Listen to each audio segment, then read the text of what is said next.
Salam əziz abituriyentlər, könül müəllimləri test toplusundan növbəti 2 sualın izahına baxaq. 17-ci sual. Sitozen nukleotidinin iştirak etmədiyi DNT zəncirindən məlumat erintisi sintez olunmuşdur. Bu məlumat erintisində sintez olunan zulalda amin turşu kodlaşdıra biləcək triplet növlərinin hər birindən bir ədəd iştirak edərsə, zulal zəncirinin maksimum uzunluğu neçə nanometr olar? Deməli, bizə deyir ki, DNT zəncirində sitozin nukleotidi yoxdur. Onda mənim DNT zəncirim adenin, timin, guanin nukleotidlərindən ibarətdir.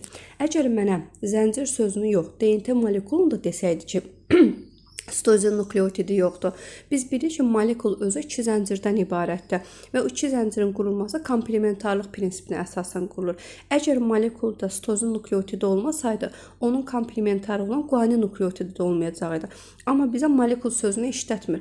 Zəncir dediyinə görə, yəni orada guanin nukleotidini yoxdur götürməyəcək. Deməli, deyir, mənim DNT zəncirimdə adenin, timin, guanin nukleotidi var və DNT-dən üzünün köçürülməsi prosesinə, transkripsiya prosesinə məlumat erintisi sintez olunur və bu da komplementarlıq prinsipinə əsasən. Adeninin qarşısında bilirik ki, məlumat erintisində timin əvəzinə urasin nukleotididir, timinin komplementar olacaq adenin və guanin də qarşılığı olacaq sitozin nukleotidi. Və deyir ki, məlumat erintisindən sintez olunan zulalda amin turşu kodlaşdıra biləcək triplet növlərinin. Burada 3 nukleotid varsa, 3 nukleotid birləşəndə 3, 27 dənə triplet əmələ gətirir. Və biz də bilirik ki, məlumat erintisində UAA, UAG və UGA bunlar stop kodlardır. Bunlar kodlaşdırmada iştirak etmirlər. Amma mən də görürəm ki, mənim onsuz da bu nukleotidlərimin içərisində guanin nukleotidi yoxdur. Ona görə də UAG, UGA stop kodlarını nəzərə almayacağam. 27 dənə tripletim varsa, ondan yalnız birini çıxacam, UAA stop kodu çıxacam. Deməli, 26 dənə tripletim kodlaşdırmada iştirak edəcək. Və mənə zulal zəncirinin maksimum uzunluğu dediyinə görə, zulal zəncirinin uzunluğu 0,35, 0,37 nanometrdir.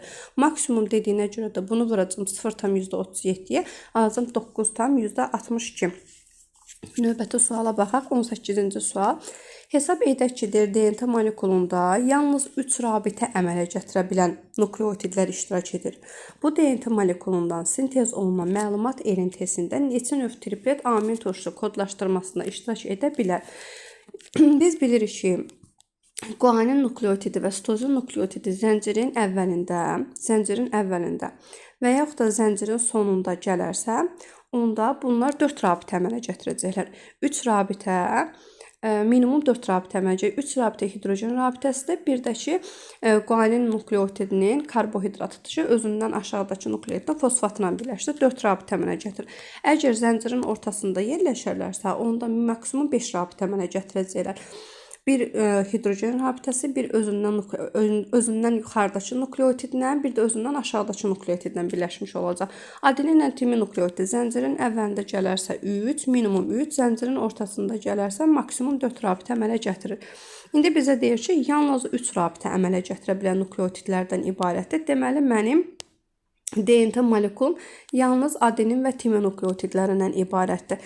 Və bu DNT molekulundan sintez olunan məlumat erintisində deyirsə, yenə adeninin komplementar timin əvəzinə urasit, timinin də qarşı olacaq adenin 2 nukleotidim var.